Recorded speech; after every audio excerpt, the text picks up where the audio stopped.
First of all, I want to give all praises, honor, and glory to Yahweh Ba'ashim Yahweh Shah. Double honors to the apostles of Great Millstone who rule well. Salutations to the brothers in the hedges, pushing this truth and sincerity. Safety, peace, and blessings to the elect across the four corners of the earth. Okay, as you see the demographic on your screen, let me read it right quick. A disturbing video of a Louisiana man shot to death while pinned down by police has set off a wave of protests. All right, keep this demographic and this topic in mind.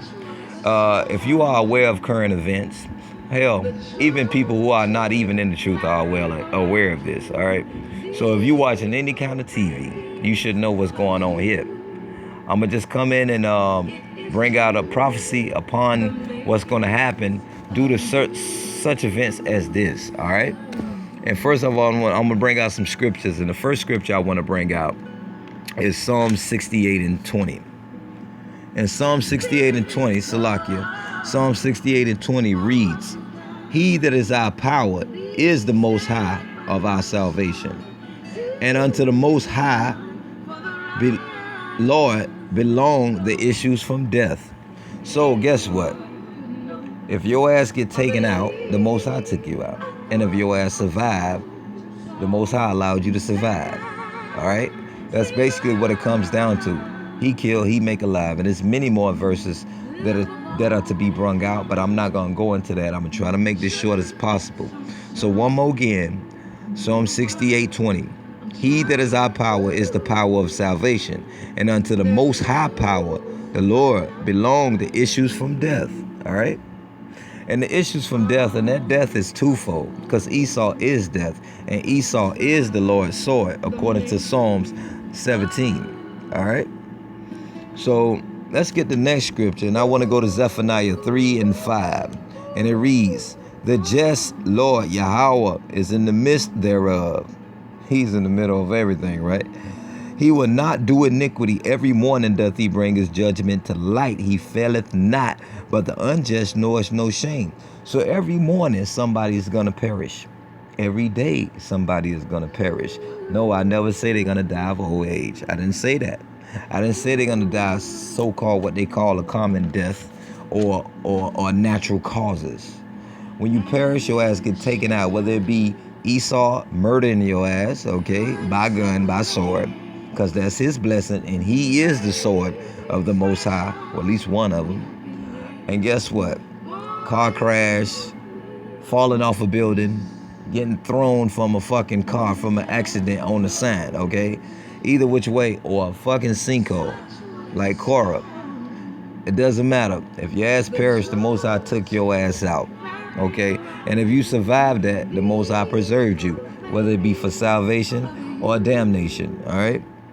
Or condemnation. It is up to the Most High, as it reads in Psalm 68 and 20. He is the issues from death, all right? But let's go to another scripture, and I want to bring out another thing, okay? Salakia. That's me going into the other video, Salakia. Let's bring up the scriptures here, and give it a second while I load up. And I want to go right to the point. Genesis 49 and 8. "Judah, thou art he whom thy brethren shall praise. Thy hand shall be in the neck of thine enemies. Thy father's children shall bow down before thee." All right? He said thy hand should be in the neck of thine enemies. In other words, the 2/3 is going to get jazzy by the Spirit of the Lord, because he is raising them up with that anger right now to hate their enemy. He is turning them back against the enemy as which we was in the ancient days. We didn't vibe with these fucking people, okay? Especially, we didn't vibe with these fucking Edomites. We was a separate people from the start, according to Deuteronomy 7 and 6, okay? And and Salakia, according to Deuteronomy 7 and 14, all right? We was a separate people, all right? And then when we did mix with people and we got our shit together, we got they ass the fuck from around us, all right? It was MLK, Martin Luther King, came with that get along bullshit. But it was never such so from the beginning, all right? And the Most High is just basically bringing that spirit back and stirring it back up that we may know we are holy people. And the word holy go back to separate. And sanctification goes back to holy, which goes back to separate, set apart from the whole. All right? And yes, their neck gonna be on their goddamn Adam's apple. Okay? And the back of and they thumb gonna be on the Adam's apple, and they forefinger's gonna be on no obligata. That's what's gonna happen. All right, and that's symbolic to say they gonna be all up in your fucking grill. They gonna be all up in your face. They gonna be all up in you. They gonna be everywhere. Okay, Jake gonna be everywhere, fucking up Edomites and the other nations too. They don't get a pass. Okay. So Muhammad better get the fuck up out that corner store quick as fuck when he see this shit coming.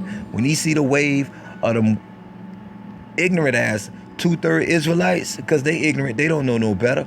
The spirit of the Lord is gonna be upon them. They better stay your ass there. I don't give a fuck. You need to stay there. So Israel can get their little lumps in. Alright? This is not for the elect to be going out there fighting that battle. We fight in the spirit according to the scriptures, alright? But 2/3, the Most High is going to use them to get jazzy with Esau.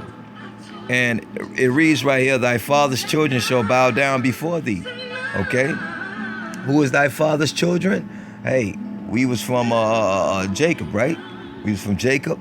You have Rebekah. Rebekah bare 2 children in the womb, according to Genesis, the 25th chapter, right? And that other child, aside from Jacob, was Esau. He bare the whole nation. So yes, we gonna get in our brother's ass, so to speak. All right, for a lack of a better term. Let's get the next verse. The next verse I want to bring out, and I want to just go to Numbers to run it through. Numbers 24, and this is the story of Balaam, the man whose eyes was open. Okay, and he was talking to Balak. All right. But I just want to go to the key point. And this is talking about Jacob. All right. The house of Jacob, the house of Israel. He couched, he lay down as a lion and as a great lion. Who shall stir him up? Blessed is he that blesses thee, and cursed is he that curses thee. Who gonna stir him up? The Most High gonna stir him up. He gonna send Esau to bust y'all ass until you wake the fuck up and realize that this Edomite and all his little fucking children, Esau, do not fucking like you. They want to kill you. Matter of fact, fuck kill you. They want your blessing. Okay, that's really what it's about.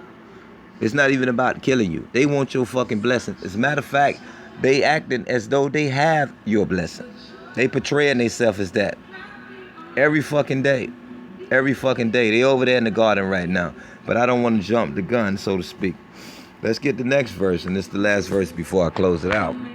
Let's go to Micah, and let's run Micah 2, and I'm gonna start at the first verse so we can get some understanding of who we talking about before I hit the point. And it reads, Micah 2:1, woe to them that devise iniquity and work evil upon their beds. When the morning is light, they practice it because it is in the power of their hand. Now, let me get this understanding of this verse first. Because of the topic of conversation, talking about this shooting that happened over there in Louisiana. Who's to say them fucking modern day Roman centurions, aka police officers, didn't figure in their heart the night before and said, shit, I ain't shoot me a nigga all year. Are they any different than the politicians sitting there saying, well, let's put some fluoride in the water and chlorine in your water and chemtrails across the sky? Are they any different than saying, let's make some GMOs that might cause cancer down the fucking road 15, 20 years later? Are they any different than poisoning your fucking food? That nothing is natural anymore?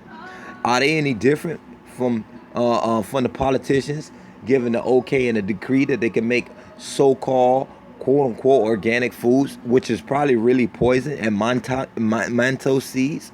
Are they any different from setting garrisons up in other people's nations? Oh, sorry, they call them embassies today. The bulwarks and garrisons, they call them embassies. Are they any different from the fucking police officers, the modern day Roman centurions, saying, I haven't shot me a nigga all year long? Let's keep going. Second verse. And they covet fields and take them by violence, and houses and take them away. So they oppress a man in his house, even a man in his heritage. Yeah, they coming to get your shit. If you have any type of natural resources, they coming to get it. Now they might try to diplomatically buy the shit, but who knows? That's bullshit. They set the price.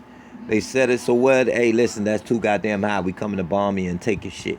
And they do it on a low level too. They'll come around your neighborhood if they want to gentrify your ass and bring in they fucking little kids and shit. They children. I call them. They are kids, okay? And when I say kids, I mean grown folks, but they siblings, other Edomites. And if they want to gentrify your shit, they're going to try to buy you out. And if they don't buy you out, they're going to go to the court system, write up some new fucking law, and take your shit. And you get nothing. So they do take fields. And how they even oppress a man in his heritage? Shit, who living over there in the garden right now? Israel. It's Edomites running that shit over there. You know what I'm saying? And it's shit because they done made it abominable. The land is defiled. Okay, we don't even want to come sit up in the same fucking seat you sat in. All right, we want that shit cleansed. Okay, and the Most High will cleanse it with fire. So let's just hold on, those that be in the faith and the truth and sincerity. Preferably the elect, the 144, and the rest of the 1/3. All right. So they do oppress a man in his heritage. Another way they oppress our heritage, they don't tell you who you are. They don't teach you that in school. Matter of fact, they actually lie to you and tell you African American. You black. You a black. You a colored. That's what the fuck you are. You are no fucking nation. Cause I ain't never heard of a nation called black. They ain't even never call you the African American nation. What the fuck is that? Anyway, let's keep going. And it's the key point of the topic. That's what I'm talking about. And this Micah 2 and 3. Therefore, thus saith Yahweh Ba'ashem Yahweh Shah, behold, against this family do I devise an evil, from which ye shall not remove your necks, neither shall you go heartily, for this time is evil. In other words, when he's put that spirit on Jake to go up in your ass, you getting slayed, Esau. Edomites. I don't give a fuck if you got your MR fit, whatever the fuck they call that gun, AR-15, AR-15s, whatever the fuck. It don't matter, okay? Because when the spirit of the Lord is upon a man, unbelievable shit gonna be happening. You can have that. The Most High gave you that blessing. He could crush the blessing that he gave you. It's gonna be too many Jakes. You can fortress out your house like the purge. You can do all that shit. The Most High have a way, okay? There is no way you can hide. All the elements belong to him. He control and manipulate everything. All right. So when he put the spirit on these Jakes, these 2/3 Jakes to get jazzy on Esau, they gonna get jazzy. A lot of Jakes gonna die too now. Don't get it twisted. They gonna get slayed. It's gonna be time for judgment. But the judgment be upon Esau. All right. And they will not remove their necks, as the scripture saith. And no, they not gonna go heartily. You ain't gonna see no motherfucking Edomite bopping down the street in his fucking Mercedes, or fucking talking shit in his Ralph Lauren shit, his polo shit, and fucking talk about tennis and all this bullshit. You ain't gonna see them going proud no more, because they gonna know Jake is out to kill their ass. You gonna see Edomites hiding, scraping and scrounging, okay? Trying to play cool and shit, trying to play hip and get they shit sliced. For this time it's evil. Oh yeah, it's gonna be an evil ass time. So Esau inside, he is a cowardly man. He's a base man. Okay, that's why he had to have the sword. He can do nothing against Jake. Jake dominated all things. And best believe when the Lord, Yahweh, Ba'ashem Yahweh Shah, Wahamashiach Yahweh Shah, put that spirit upon Jake, and put that old hatred in Jake, that old separation we had from the beginning in the ancient times. Oh, Esau gonna have that old fear. He gonna scurry away, just like the fucking dog he is. I want to say all praises and glory to Yahweh Ba'ashem Yahweh Shah. Double honors to the apostles of Great Millstone who rule well. Salutations to the brothers in the hedges pushing this truth and sincerity. Safety, peace, and blessings to the elect across the four corners of the earth. I pray and hope that the Lord find me worthy, that I may edify a brother, be in this truth and sincerity. I want to say death to America. Shalom.